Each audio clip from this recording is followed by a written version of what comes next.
Hello, everybody. How are we doing? Check 1, 2. I don't know if you guys can hear me or not. Hello, everybody. There we go. Sorry, folks, I'm running a little bit late. I'm just getting set up to get started, so do apologize. You're going to have to bear with me a sec once I get all this sorted. Hopefully, picture and audio are going to be passable tonight. That's the hope, anyway. So I hope everyone's doing all right. As I say, I'm just getting set up, ready for doing this. I need to make sure that everything is all good to go.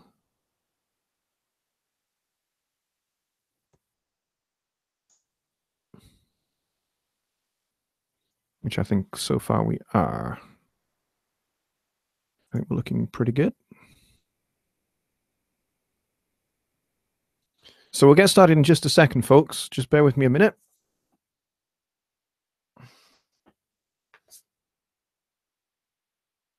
MJN Studio says happy midnight to you. And to you too, except it's not midnight for you. It's like tea time.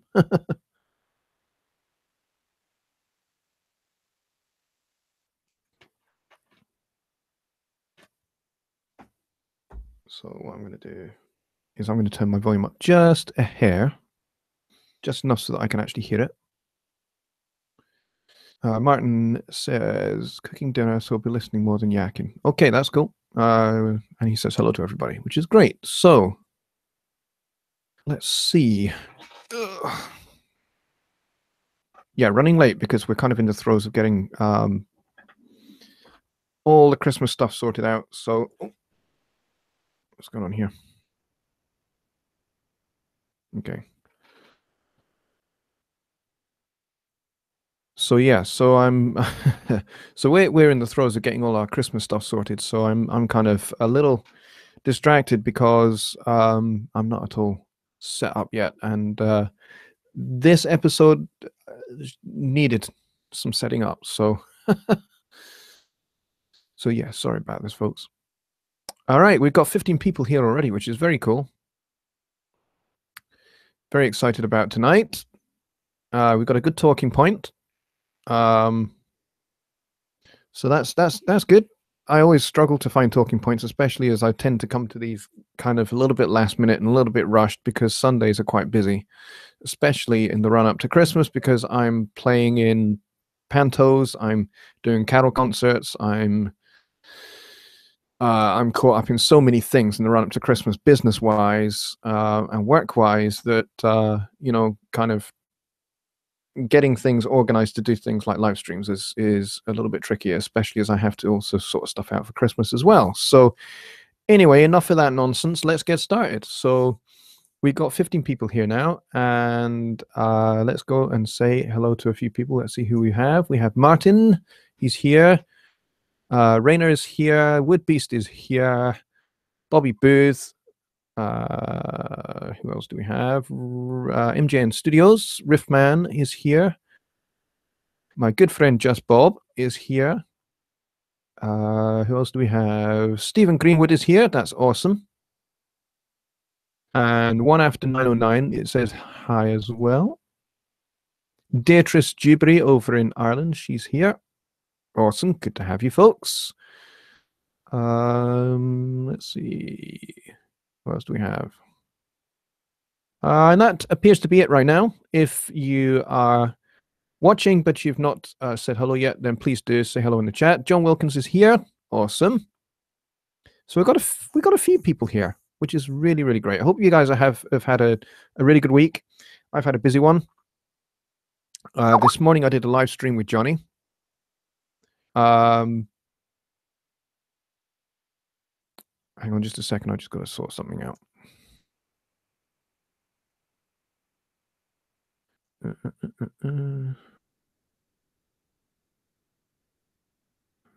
I've just got an email from a client.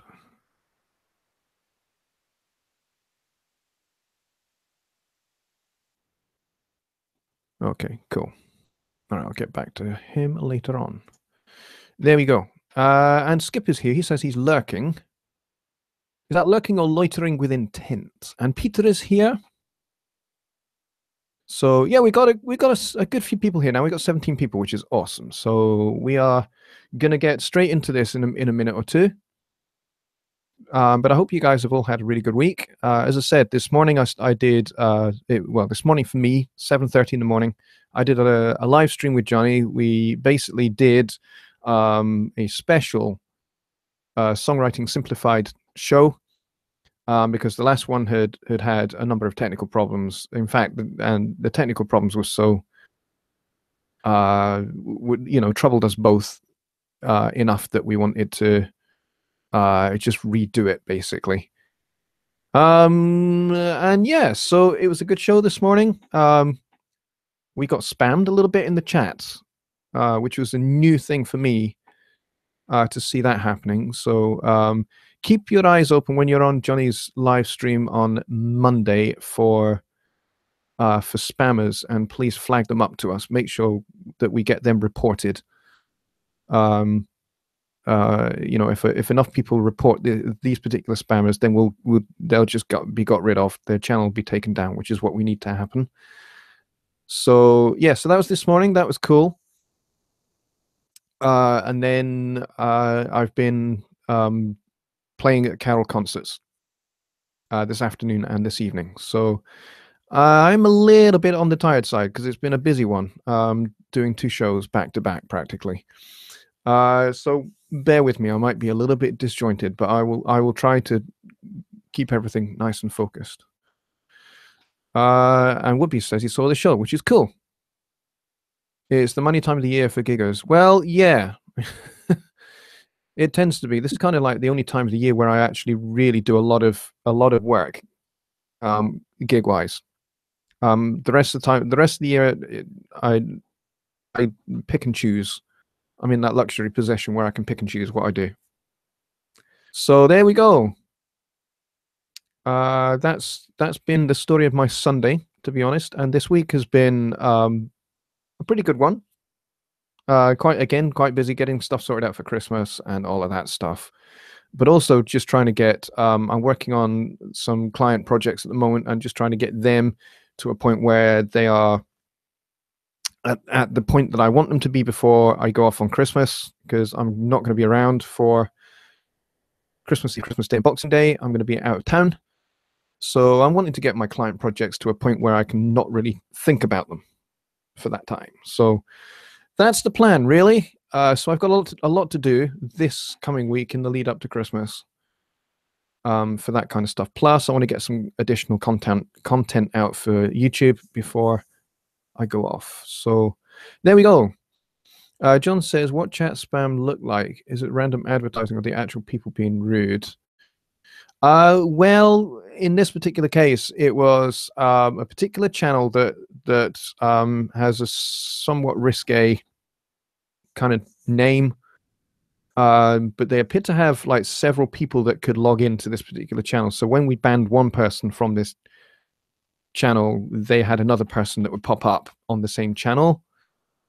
So yeah, it was all a little bit dodgy, shall we say. So that happened a little bit, but hopefully that's not going to happen here tonight. Yeah, as Deirdre says, it was an adult site, so yeah, not so good. Not so good. But Low Ends is here, and which is very good, because that's exactly what we're looking at tonight, folks. We are looking at managing the low end of our mixes, which a lot of people struggle with. I certainly did for quite a while, before I learned some strategies to deal with it. Now, there are some strategies that you'll have heard about quite a lot. You'll have heard about things like high-pass filtering and that kind of stuff. High-pass filtering is very cool and very, very helpful and very beneficial. However, if you high-pass filter too much, you can end up with your mix being too thin. You know, there are a number of tutorial videos on YouTube that basically suggest that you should high-pass everything apart from the kick drum and the bass instruments. Well, yeah. I kind of, for a long time, subscribed to that. And they would talk about, kind of like rolling your high pass filter up to 100 on everything other than the kick drum and any bass instruments that you've got in your mix. And I kind of subscribed to that for quite a long time. I kind of still do, but kind of don't at the same time. I would suggest now that I'm going to show you what I would do, actually, rather than talk about it. Is I'm going to show you what I would do. I'm going to show you kind of what I believed for a long time, and then I'll show you what I now do. It's still using high pass filtering, but it's kind of, I think it leaves you with the low end still preserved.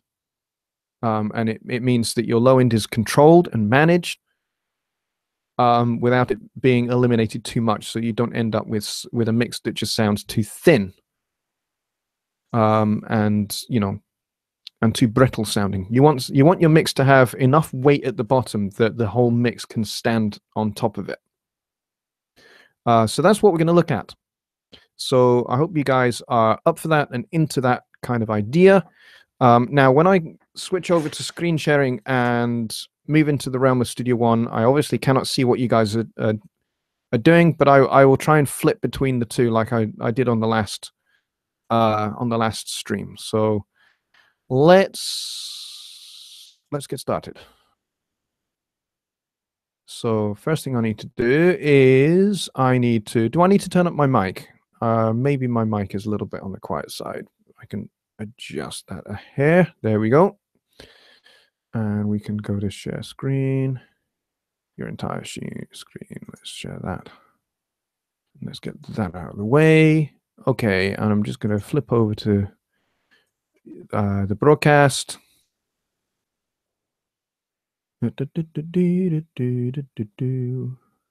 And just make sure you can see what I'm now seeing. There we go. You can now see what I am seeing, which is cool.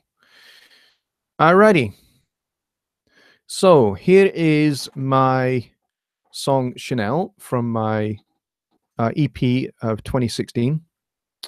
And what I've done is I've pretty much zeroed out everything. I've zeroed out the entire mix, as if I'm going to start this again, and I'm actually going to turn off the reverbs as well. I'll keep them in place, but I'm just going to turn them all off so that what we have is we have a static mix of the song. And I'm going to play a little bit of it from just before the first verse, and we'll go into maybe the chorus a little bit, and into this interlude. And we will, I don't know how well this is going to come across, because this is going to come across in mono, and if the audio quality is not great, then we might have an issue with this. But hopefully what you will get from this is enough to get the idea. So hopefully this will be okay. And really, if you guys are struggling with the quality of the audio, please say so in the chat, and we'll have to think of something else to do. But I'm going to do my very best with what we've got here. Okay, so here we go. Here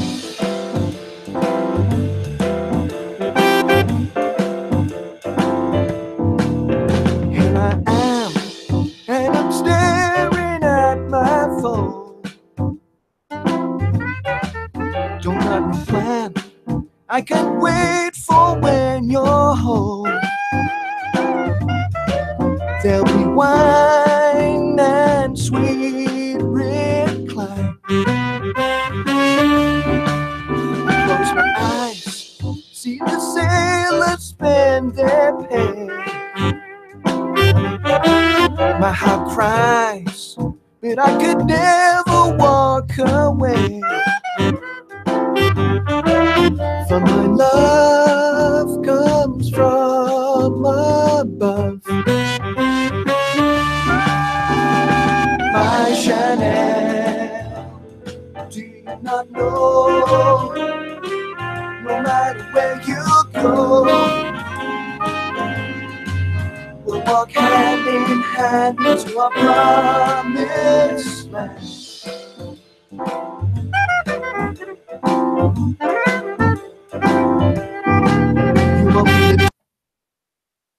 Alrighty. So I hope you guys could hear that. I'm just going to check over in the chat and see. Martin says my ISP is messing up, nothing but buffers. Sorry about that, buddy. Not a lot I can do about that. You guys are talking about the broadcast with Jonny this morning. And talking about it being a bot. Yes, it was, definitely. Definitely a bot, because every time we were banning them, they were coming back up with another one. So yeah, we need to keep an eye on that for next time. So I hope audio was okay there. Please let me know in the chat here if the audio was okay. And I hope it is. And we're going to get into having a look at this now. So how do I manage the low end? Well, we talked about high pass filtering. That's probably the most important way in which we can manage the low end of a mix. So what I'm going to do is I'm going to go over to my buses here, because this is kind of where I do my mix. Okay. I do kind of top-down mixing. So I've started with a compressor, and pretty much that's it. That's all we've got going at the moment, is this little bus compressor. And what I tend to do is I tend to do EQ and compression across my buses before I get anywhere near the individual channels over here. What I tend to do over here is more like spot fixing. If, you know, there's kind of like a little issue that needs dealt with EQ, then I'll deal with it. And that's pretty much all you'll see. So there probably won't be that much over here in these main individual channels. It'll mostly be done over here, any issues that we've got. So the first thing I'm going to do is I'm going to pull out my computer tray drawer, and I'm going to highlight all of my buses. And I'm going to go and I'm going to get the Pro EQ. And we're going to get the Pro EQ onto every channel. There we go. Nice and neat. And what we're going to do is we're going to set up a high-pass filter on everything apart from the bass. So I'm going to remove the bass. Oh, didn't want to do that. Should have selected that channel. There we go. So I'm going to remove the bass one. And we're going to put a high-pass filter on everything else. So we'll do these ones first. And what we're going to do is we're going to go Edit. And we're going to stick high-pass filter up at around 98. Now, I realize that's not going to have affected everybody. If I expand, see, it's only affected that one. That's fine. So what we do is we want all of these to have the same high-pass filter. So again, I'm going to select that one, hold Shift, select that one, remove that Pro EQ, and then I'm going to take this one here, and I'm going to drag it across. I could just put it across with all the channels selected. That would be the fastest way to do it, but I'm just doing it this way for now. All right, so we've got a Pro EQ on every channel here, and we'll expand them all so we can see all the EQ curves, and we can make adjustments to these as we go. All right, so what we're going to do is we're going to back up and we're going to play verse 2 into the chorus with the high pass filter in place. And what we'll do is if I select these guys here, and I'll actually expand that one as well. Darn it, I didn't edit this one, did I? That's fine, I can do that just as easy. There we go. So what I'm going to do is I'm going to highlight these, and I'm just going to turn off I'm going to A/B these EQs with a high pass filter in. All right, so we'll start with them actually switched off. We'll play a little bit of the track, and then I'll bring them in and see if you guys can hear the difference. Now, given what we've got with the internet and stuff and Google Hangouts and all of that, this might not come across very well. So I hope it does. Okay, let me just pop over to the chat and see what's going on.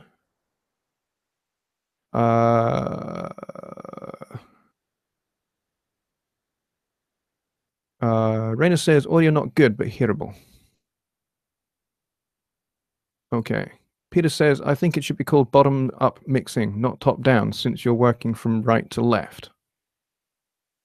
Yeah, it's called top-down because everything sums to the mix bus. So that's kind of why it's called top-down. Because the mix bus is the last thing that goes out to the speakers, so this is essentially the top level in that sense. But I could see why you think it should be called bottom up, because you would think that this is the bottom. This is kind of like the where things start, but it's not actually the case. The way audio is managed in DAWs is you start with the audio events, and then the individual channels, and then any of the buses that those individual channels are summed to, and then where those buses are summed to ultimately, which in this case is the main output here. So ultimately this is the top, and the lead vocal over here is the bottom. All right, so individual channels are the bottom tier, buses are the top tier, and the mix bus is the icing on the cake. I start with this and I work backwards. So I guess that's why it's called top down. All right, so let's play a little bit of this and we'll see how we get on with this. And if this doesn't really work, then what I'll do is I'll actually shoot a little video using my screen capture software, and I'll post it up on YouTube demonstrating this. All right, so here we go without EQ. See the sailors spend their pay. My heart cries, and I could never walk away from my love comes from above. My Chanel, do not know, no matter where you go, we'll walk hand in hand to our promised land. So hopefully you guys can hear that when we have these EQs engaged with these high-pass filters around about 100 hertz, a lot of the bottom end is cleared out from these other tracks. I probably didn't need to do one on the drums actually. So I can edit that and I'll just turn that off. That's fine.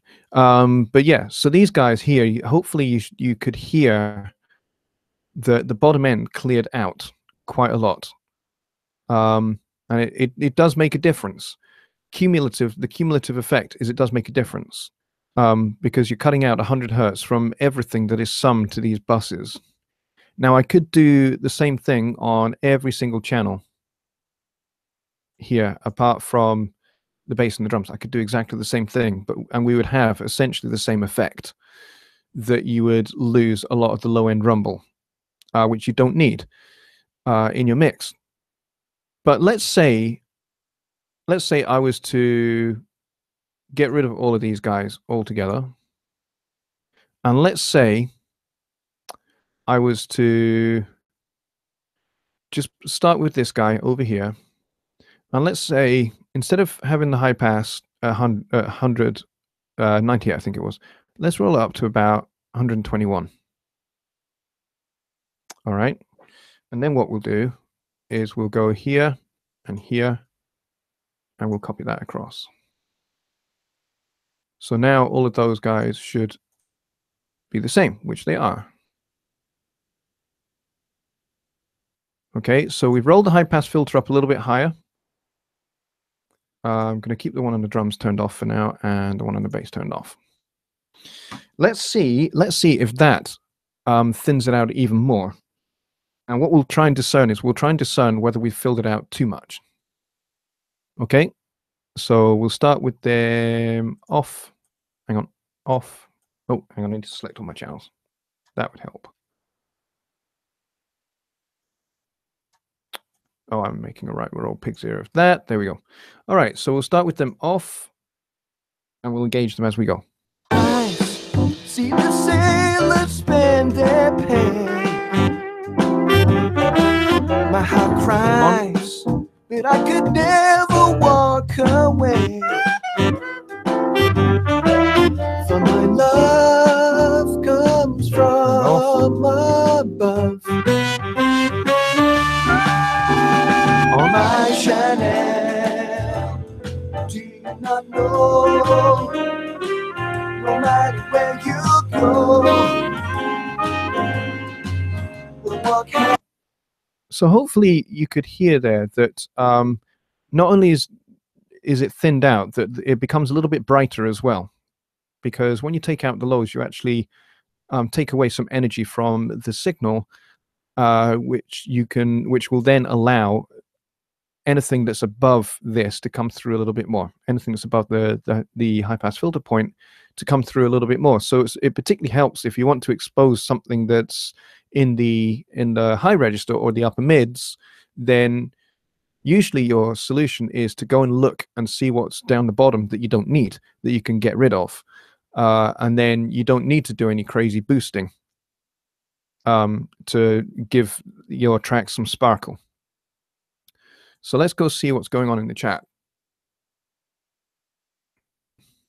You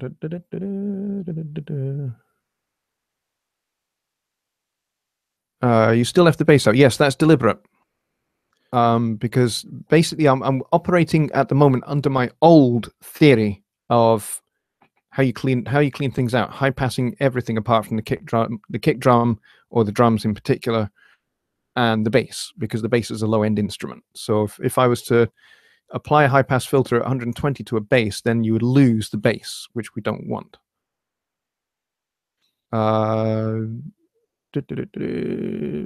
Toilet water spins in the opposite direction in Scotland. That is absolutely not true. However, it does in Australia and New Zealand.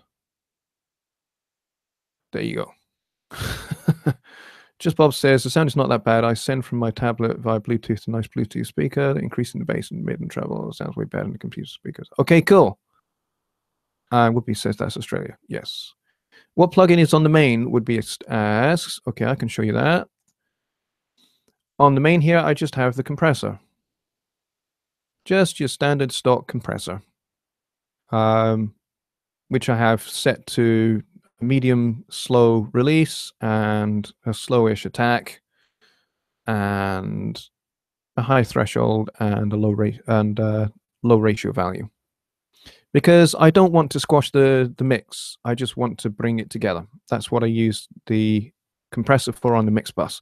It's just basically to bring all of the mix together and give it, I guess the general accepted term would be glue. And yeah, that's kind of what I want to do, is give it a little bit of glue, bring all the elements together at the mix bus. So that's what I do with the compression. It's just basically just to grab the peaks just a little bit and just even things out, smooth the whole mix out altogether. So that's what this guy is doing, which is why the attack is slow and the release is slowish as well.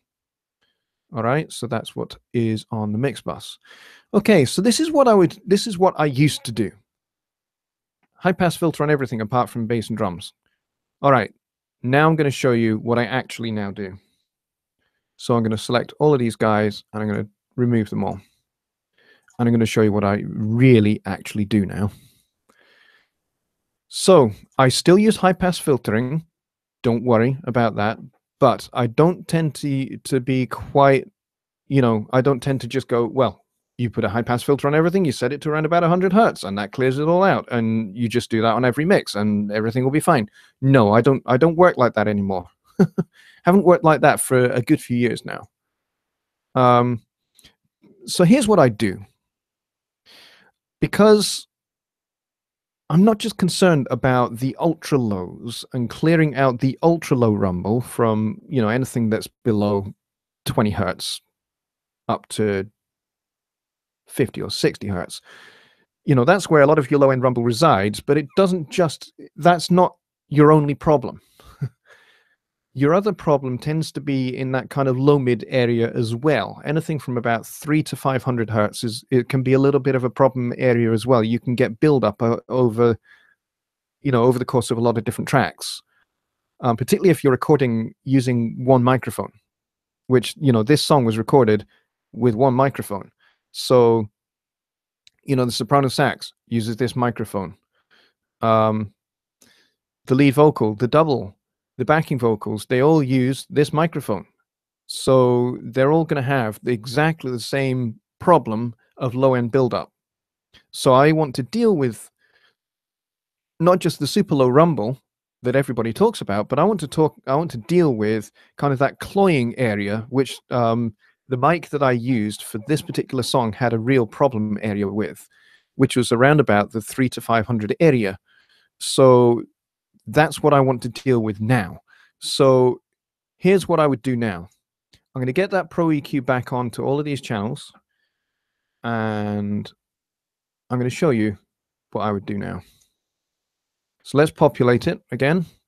And what we're going to do is we are going to, we're actually just going to run the song from the start. And we're just going to get to mixing this a little bit. All right, so we're going to start over here with the drums. We'll mute the vocal. And we'll mute the backing vocals. And we'll just basically get our rhythm section sound going, and we'll get some clarity going on up. And I'll show you what I do with the bass as well.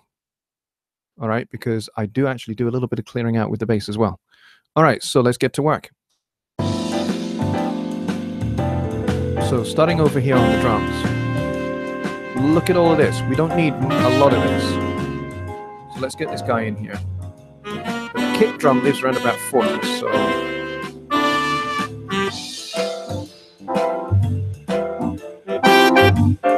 Now this here, this is where my snare drum is. I'm going to give this just a little boost. Let the snare drum come through a bit.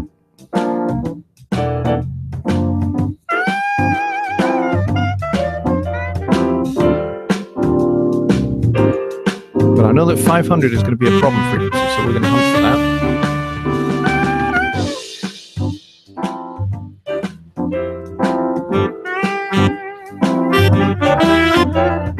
So let's go hunting for that frequency.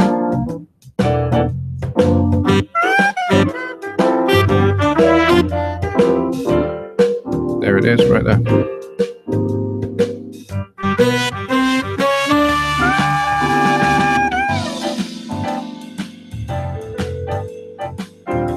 Let's give a little bit of air, just a puff. And let's take a little bit of the harshness out of the cymbals, a little bit. They're not too bad, but only a little bit.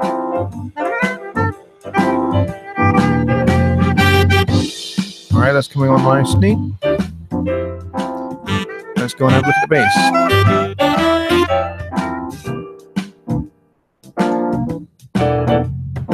bass. Same kind of deal.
Absolutely nothing going on up here, so let's do that.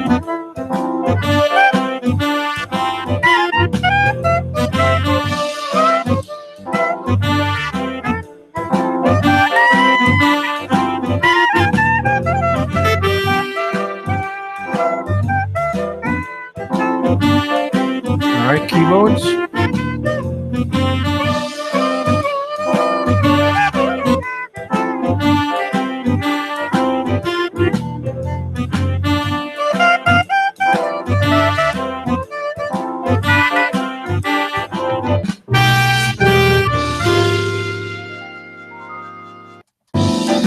start it again.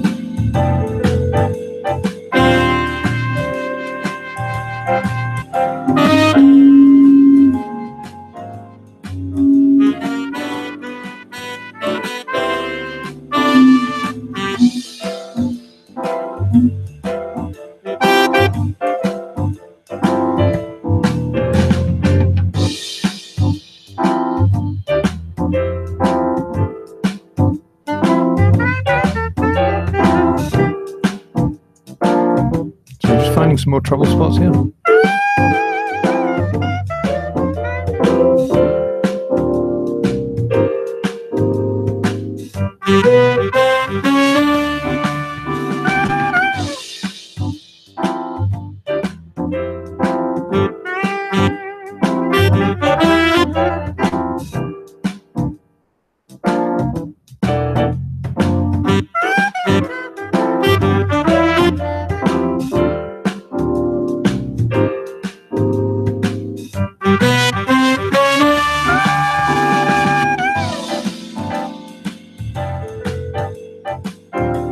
Okay, after that. Okay, do you guys, I hope, see where I'm kind of going with that? Yeah, 300 to 500 causes mud. Is that what you're saying? Yes. Pretty much. That's exactly what I'm saying. Can do, especially if you're using the same microphone. Lights dim and smoky.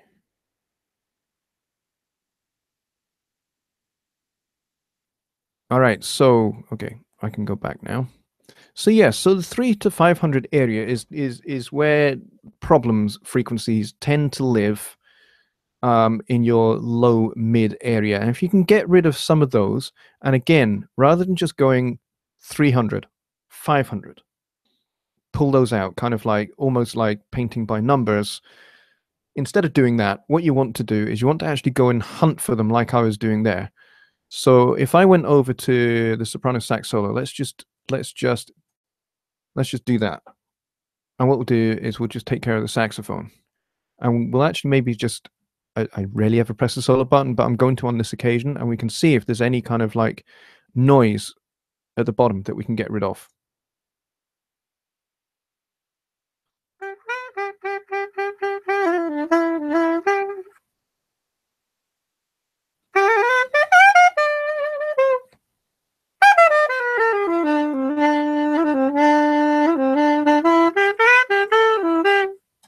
Now you can see by the way that this was captured, there's absolutely nothing down the bottom.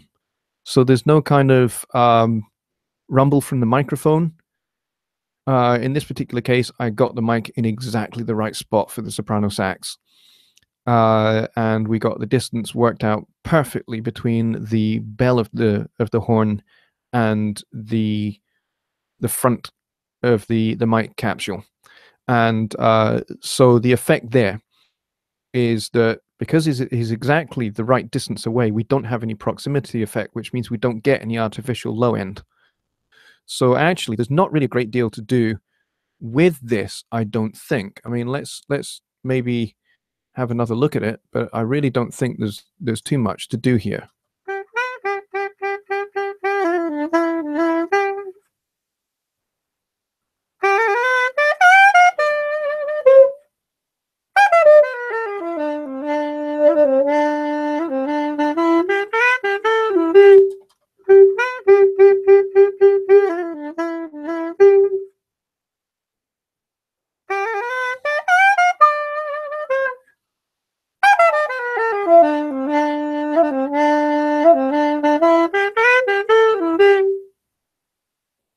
Yeah, I'm kind of tempted just to say, let's just pull out a little bit of 390 because it's coming up relatively frequently.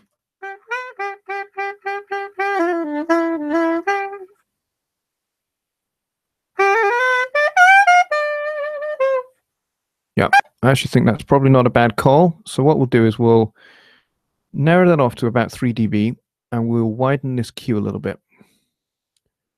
So it's a little bit more natural. So let's just set the Q to 2.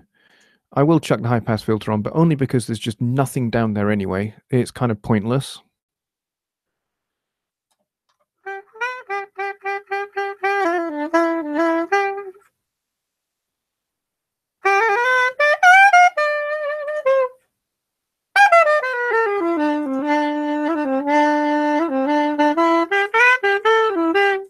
Yeah, so that actually cleans up the sax quite nicely. There's kind of a little sort of honky kind of kind of sound going on.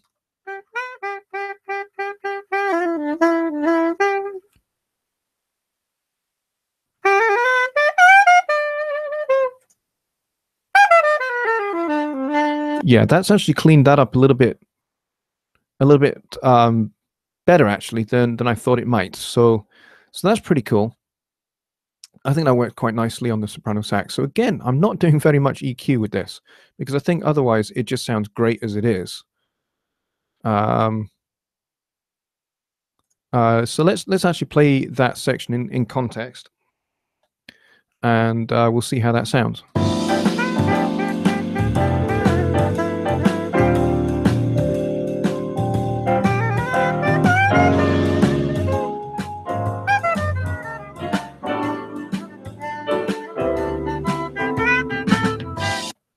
Now, what I might need to do, because I've actually sucked out a little bit of energy from that, is I might actually give it a little bit of a boost here.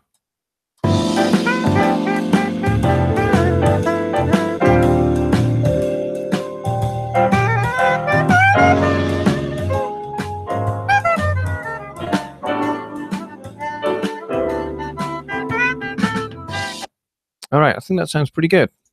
So I think you guys get the idea, which I hope you do. So why don't we spend the next 15 minutes now going over some questions. If you've got any questions to do with managing the low end, then let's get to it.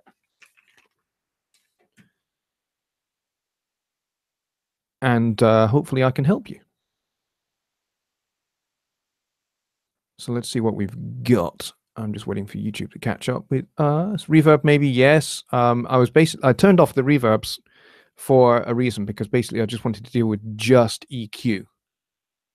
Now, obviously, I would definitely do things like reverb and delays. I would do those towards the end of the mix, not kind of at the start of the mix. At the start of the mix, which is kind of where I dialed everything back to by taking off all the plugins. Kind of what I do is pretty much reverbs and delays are the last thing that I do in a mix. And I don't tend to do a whole lot of reverb as it is. So let's see. Peter asks, is there a way to solo a band with the Pro EQ? Of course, you can bandpass with a narrow Q, but it would be convenient with a button to solo the selected band. What you can do is, hang on. What you can do is you can do this. So let's go back to Studio One. What you can do is, let's say this soprano sax. Let's just use this as our guinea pig. What you can do is you can turn everything off and just leave one of these switched on, whichever one it is that you want to look at. But I don't think you can actually bypass them in as much as you can with the multiband compressor. You can totally switch off whatever's coming through, but I don't think you can on the Pro EQ. You can turn these off and make them inactive. So I could turn all of these off and just leave this one on, for example. But all that does is just cancel out any EQ moves I've made. Let's see, leaving that one on, so I need to turn that one off. So you can A/B in that way and just say, okay, I just want to listen to what this is doing, but you can't actually, mute, as it were, which is, I think, is what you're wanting to do. So no is the answer, I think, there. You can't bandpass or bypass a particular frequency area on the Pro EQ. It just cannot be done. Maybe in a future version of Studio One it will, or a future update it might well be. But as it stands, no is the answer, I'm afraid.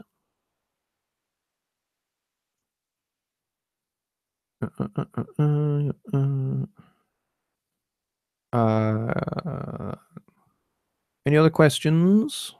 Got 20 people in the room, which is very cool. Woodbeast says my low end talks back to me sometimes. Ha ha, very funny, Woodbeast. Yeah, sometimes mine does too.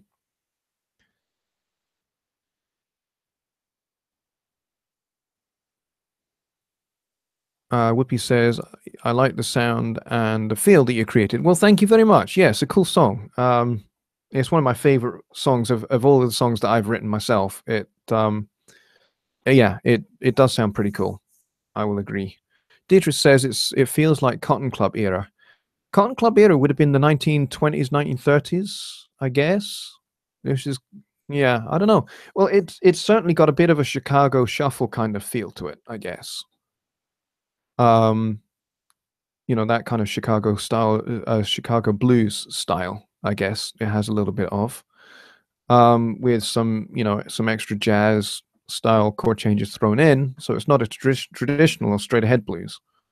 But it features got that kind of shuffle, that Chicago shuffle pattern, I guess. Any questions related to this subject tonight of managing your low end? So we've looked at using a high pass filter, and when you're kind of not using a high pass filter all the time, using a high pass filter kind of when you feel the track needs it.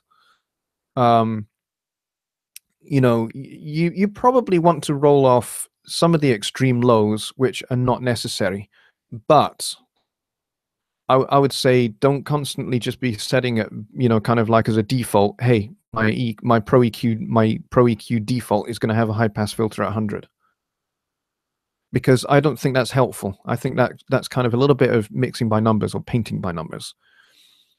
So yeah, so that would be my view with that. And then, you know, kind of going and hunting and searching for those low mid areas between 3 and 500, that kind of area.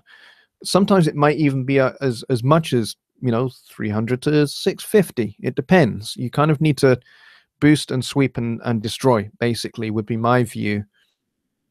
Find those annoying, gnarly frequencies, those, you know, wherever you think, hey, this actually sounds like it's a bit muffled, or it sounds like there's a blanket over the track, then go down to that area and start hunting there, because that's probably most likely where it's going to be. It's not necessarily going to be in the, you know, the extreme lows, where, you know, your high pass filter is going to sit. It's going to be a little bit above that. Now, you could just roll a high pass filter up to that point, but you would end up with extremely thin mixes if you did that. So I would never recommend that.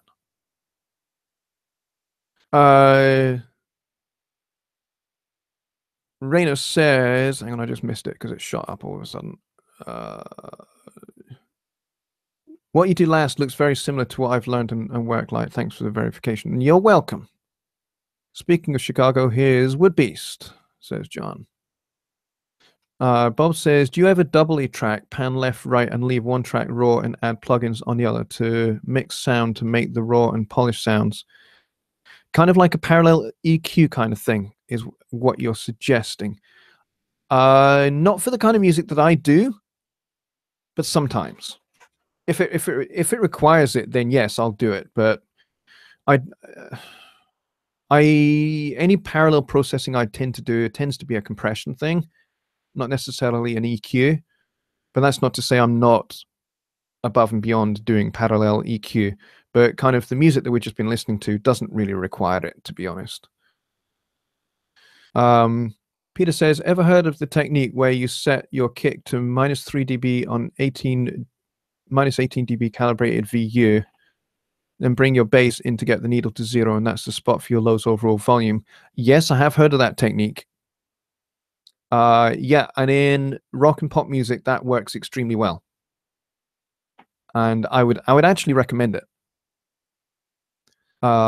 If you work with rock music and pop music a lot, where the kick drum and the bass guitar need to be really tight together, then yes, I would say do that, or something similar. Find a methodology that works for you that's similar to that, and just go ahead and do that. Kingston Dread is here. Good to see you, buddy. Martin says, the low mids have always been the hardest area for me. I spend a lot of time sweeping around between 500 down to sometimes as low as 250. as there will be some annoying things hiding from my ears. Yes, absolutely. To be honest, one of the kind of hallmarks of, you know, beginner mixes is that there's a lot of low end buildup. Not just in the below 100 area, but certainly between the 250 and 650 area, there can be quite a lot. And as soon as you take that all out, all the top end becomes exposed and the upper mids just become nice and clear. Which means you don't have to kind of go and do like 6 dB boosts at you know, at 10K just to try and get the top end of your mix to come through. He says, Frank Saracino says, do you use the project window in Studio One to apply EQ during mastering? Yes, I do. EQ is essential to mastering.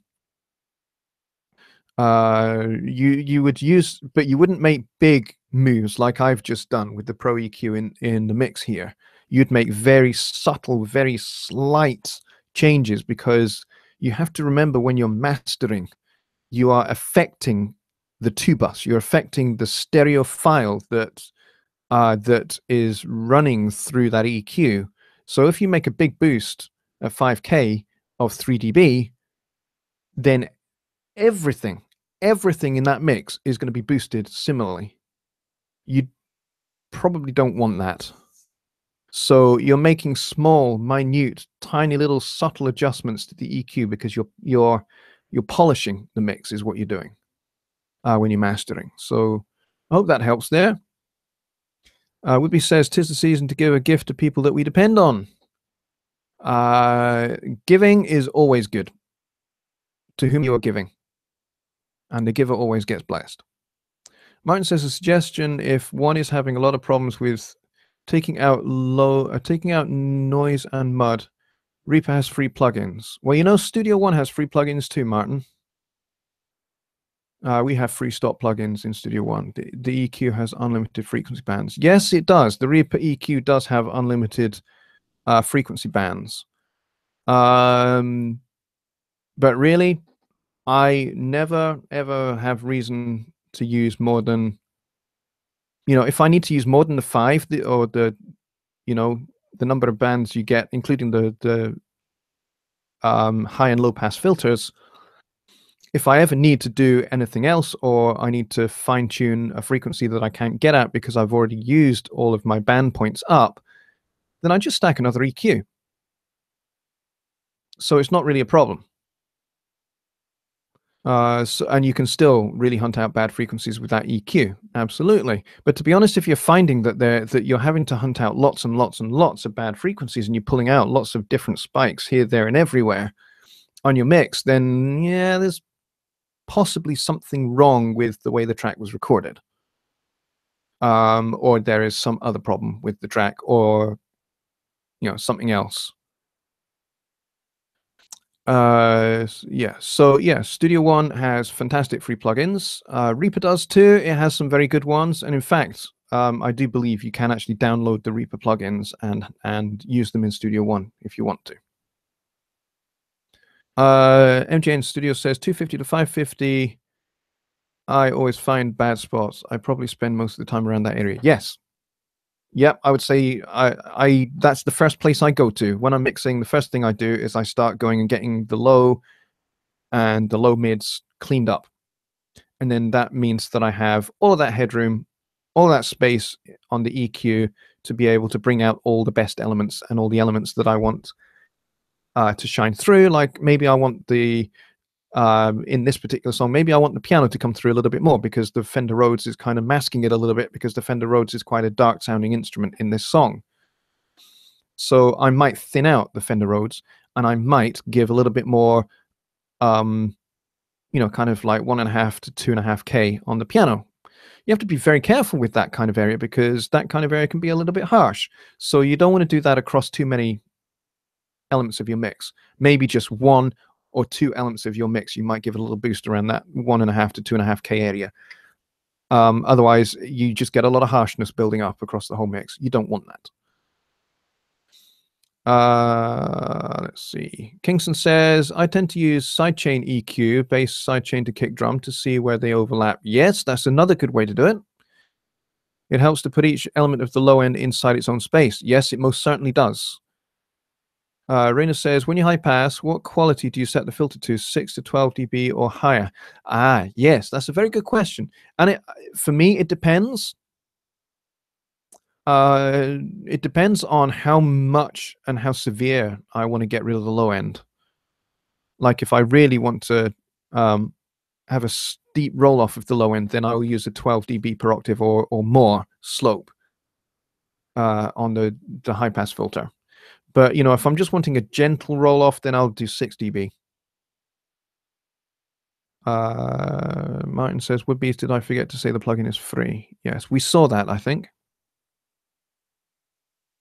Martin says, true, Johnny, but we don't always have say-so on how someone else records their tracks. Yes, that is very true. Which is why I would say, you know what, if you need to stack EQs, stack EQs. There's no law against it. If it's going to help you find those problem spots.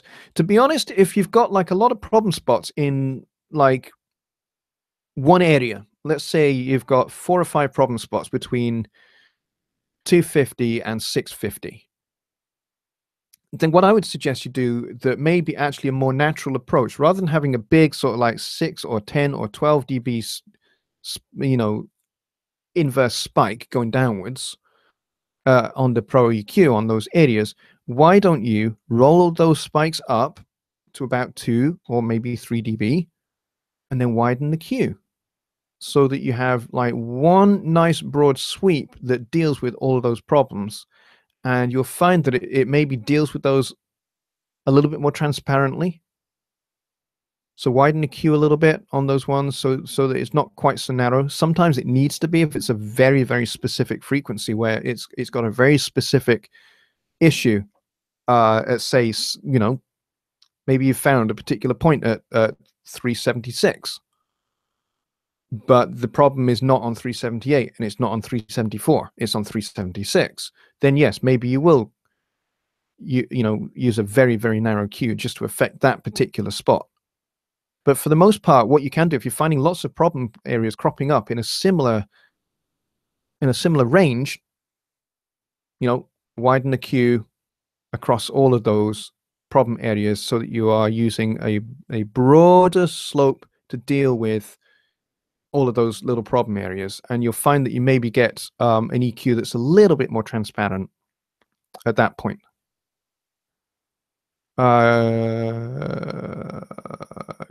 Let's see what else we got here. John says, do you use exclusive Studio One plugs? I should know by now, sorry. No apology necessary. No, I use a mixture of native Studio One plugins, Waves plugins, and Stephen Slate plugins.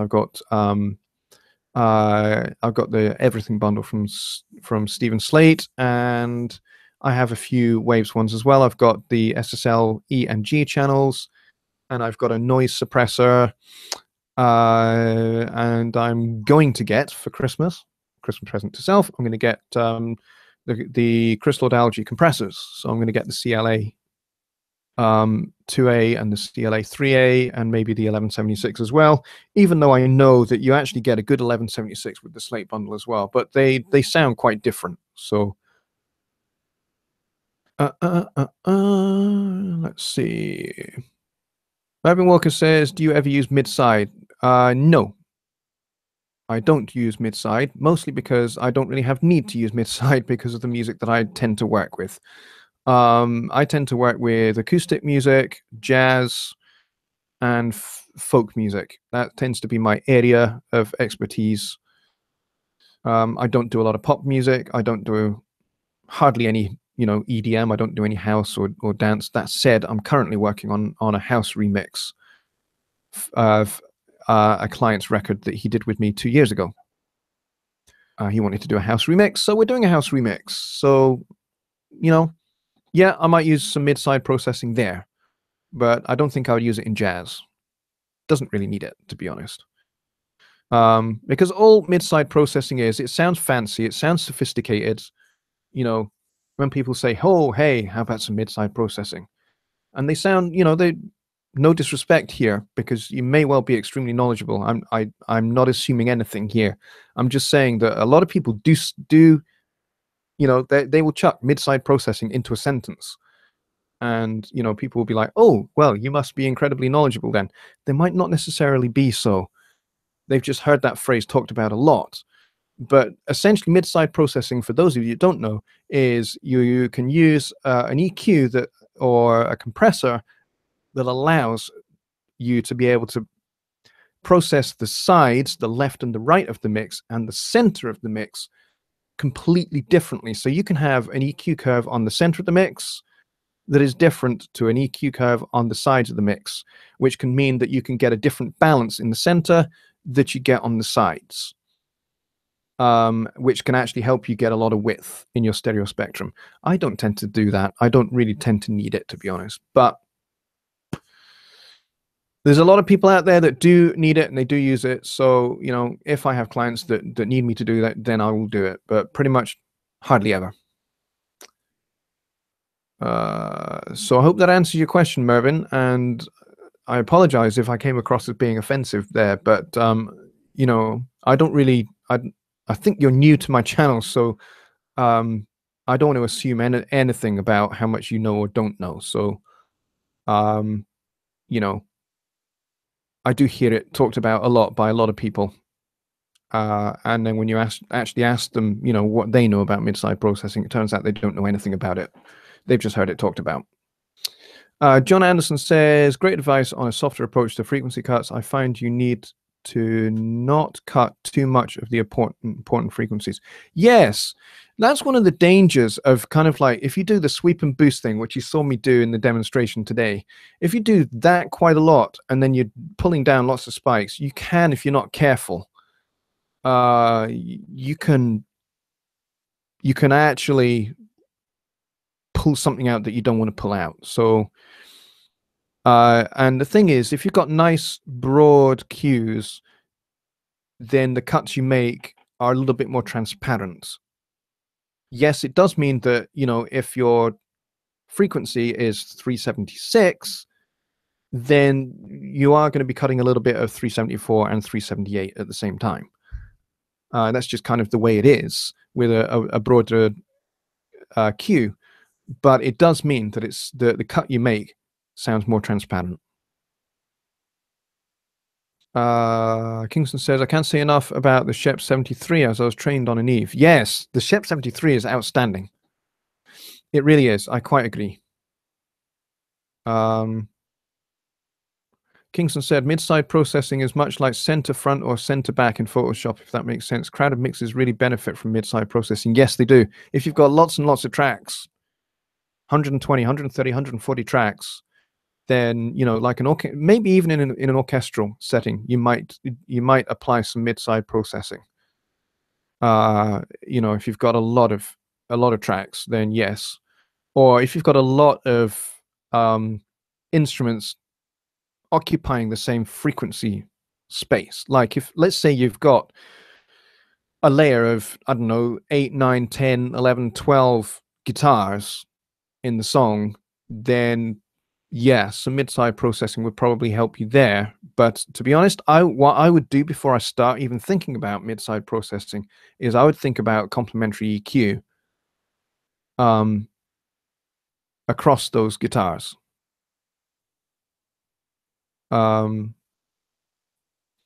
So that you get a little bit more, you get some more separation between those guitars before you start thinking about going down the mid-side route. Woodby says, your mixing style, your mixing is your style and sounds great. There are other ways to experiment with. Yes, there are. Absolutely. There are many, many, many, many, many, many, many, many, many ways to mix a song. Not just my way. I mean, if Johnny, Guy, and I were to mix the same song, I am pretty sure that our mixes would sound quite different. Even if it was, a rock pop song, he and I would probably approach it quite differently. And we'd probably end up with fairly different sounding mixes. And we would probably find that we apply different tools to maybe achieve similar results.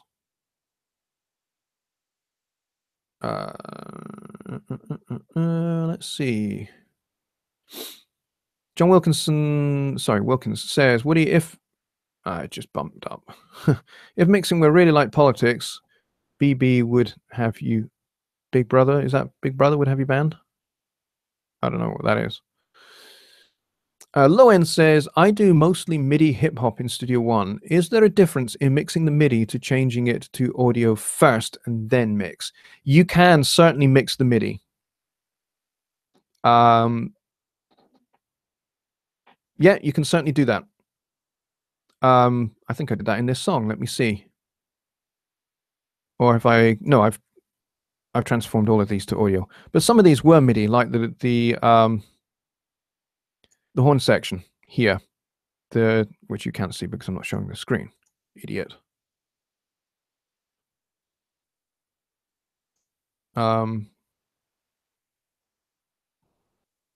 Yeah, the horn section here, these were MIDI originally. And I think I even left them in their MIDI instrument state when I was mixing them. Originally, with the original mix of this song. So yeah, you can certainly mix them as MIDI instrument tracks if you want. Once you're happy with them, you can render them complete with whatever processing you've done on them. In fact, when you get to the end of your mix and you're happy with how your mix sounds, I would even advocate that. I would say if you've got instrument tracks and you are utterly, totally happy with how those MIDI tracks sounds with the EQ and compression that you've done on them, then definitely render them complete with the rendering of the plugins as well.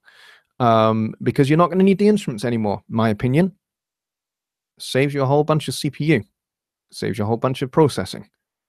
I think that's just good track management personally. Once you're happy with the MIDI part, render it. And then, I mean, personally for me, once I was happy with these horn parts, I could have and probably should have rendered them to transform them to audio, or just control bead them in the first place, or command bead them in the first place, and then kind of process them with EQ and compression when it came to mixing. I probably should have done that. I didn't. It was only a few MIDI tracks, but if I had 20, 30 MIDI tracks, that would probably be, something I probably should consider a bit more. So I hope that answers your question. Oh, didn't want to press that button. There we go. Let's see. Bob says, when recording instruments, do you tend to EQ them through a soundboard as you record, or do you record them dry? Which way is better? There is no better, my opinion. You can sculpt your sound first and deal with it on the way in if you want to. Nothing wrong with that. And, if that's your workflow, go ahead and do it. Absolutely. But you can just record them dry and then deal with EQ, compression, and reverb and delay and everything else after the fact in your mix process. You can certainly do that. I know certainly when I'm doing guitars, electric guitars, then what I would tend to do with electric guitars is I would tend to work with the guitarist themselves to create the guitar tone, with the pedals, with the amp settings and the pickup selection on the actual instrument itself, and then I would consult with the guitar player, and we'd work out which mic is going to be best to capture that sound, and then we'd capture it. We'd record that on the way in. So there might be some EQ and compression through the pedals and through the settings on the amp on the way into the interface, and then those tracks would just be baked in, and then really all I'm doing is just kind of like using a little bit of light compression just to pull them into the track and have them sat in their spot in the song. That would be my opinion. Kingston says, good analogy about multiple guitars, especially when they all want to use the same guitar, like a Strat or a Gibson. Yes, definitely. See, if you're going to do kind of like a wall of guitars kind of sound, then a good way to kind of work that before you even get to mixing is to change settings. Use a different amp down the line. Use a different pickup down the line. You know, do it that way. Or a different guitar. You know, have some Strats, have some Tellys, have some Gibsons, have some Ibanez, maybe a Paul Reed Smith. You know, and kind of like create an orchestral, quote unquote, tone of your guitar, your group of guitars, your cluster of guitars, your gaggle of guitars. I don't know what the collective for guitars would be. Whatever you choose your collective noun to be of guitars, then, you know, you've got all of those different guitar tones from the guitars themselves. You've got those different guitar tones from the different strings on those guitars, different amps, different pickup selections, different mics will make a big difference. And then you're kind of doing a lot of the sculpting of each of those guitar tones before you get to mixing, which is great. It's going to save you a lot of time. And then all you're having to do is just sweeten it a little bit in the mix. John Hollins, hey John, good to see you, mate. He says, do you compress VST instrument parts? Yes, sometimes I do. Sometimes I do. But yeah, as I say, most of the time, what I try to do, if I'm doing a lot of VST parts, is once I'm happy with the composition and the arrangement of the VST part itself, then what I do is I go, yes, I'm happy with that string section. I'm happy with those violas, or I'm happy with those woodwind parts. I will render them. I will transform them to audio and get the instruments out of the way so that they are not drawing processing power. And then I would EQ and compress in the mixing phase. Pretty much. Martin and Woodbees both have to leave. Well, thank you both very much for coming. Really appreciate your company. And Woodbee says, great show, gotta go, donate to Jonny Lipsham, guys. Thank you, appreciate it. You can do that through PayPal. You go to, oh, I forget what it is. I always forget what the link is. I don't know why I always forget, but I do always forget. If you go to paypal.me/Jonny Lipsham, and Jonny Lipsham being one word, with a capital J and a capital L, then you can donate whatever you feel like donating. It's entirely up to you. You don't have to donate if you don't want to. I am not forcing anybody to do it. But yeah, if you feel compelled to do it, do it. Not going to stop anybody. Martin says, thank you, Jonny. Have a great week, everyone. It's time for dinner, and my hardworking girl's about to walk in the door. All right, mate. Let's see. 1 after 909 says, I tend to low pass very low on the channels. You mean high? I think you mean high pass there. I tend to pass very low on the channels to get it managed before any compressors, then manage low mids on the buses. Yeah, that's another good way to do it. That is another good way to do it. Set a high pass filter, you know, kind of like to deal with the extreme low rumble on your channels, and then your mid range on your low mids on the buses. Yeah, that is another good way to do it. And actually, you make a good point there about removing the lower, that extreme low end before you hit a compressor. That's a great point, because low end energy tends to stimulate a compressor a lot more than anything else, which means you can compress more than you actually intend to. So if you've got a lot of low end buildup on a vocal recording, and you're not dealing with it, and it's going straight to a compressor, then you're going to find that your compressor on your vocal is going to respond to the low end rumble as well as the rest of your performance, and it's probably going to overreact, and you don't want that. You want a compressor to give you the best measured response and the most accurate response that you can possibly get. So yes, I would suggest, before you get anywhere near a compressor, deal with that low end if it's needed. If it's not needed, don't do it. Don't high pass just for the sake of it, which is kind of like really the point of tonight's show, was don't high pass if you don't need to. If it's not needed, don't do it. Leave it. You know, like in the case of that soprano sax, I probably really didn't need to high pass at all because there was nothing in the low end anyway, because of the way we'd captured it really well. So no need. I didn't need to do it. I could just leave it. I know some people that go, yeah, okay, there's no information down there, but I'm just going to high pass it anyway, just for safety. That's fine. But, you know, don't be a habitual high passer, I think is what I'm saying. So it is, I've actually overrun a little bit. It's 20 past 1 in the morning here, 20 past 6, and you guys all want to go and get your dinners. And I'm absolutely, really, really pleased that there is 15 people still here. So thank you very much, everybody, for coming to tonight's show. That's my second live stream in the day. I hope you've enjoyed it. I hope you found it helpful. I hope you were able to discern what I was doing with the audio examples. I know we're working on Google Hangouts and audio quality is not so great. So if we can bear that in mind, I hope that you actually learned something from what I was able to demonstrate. All right, folks, until next time, bye for now.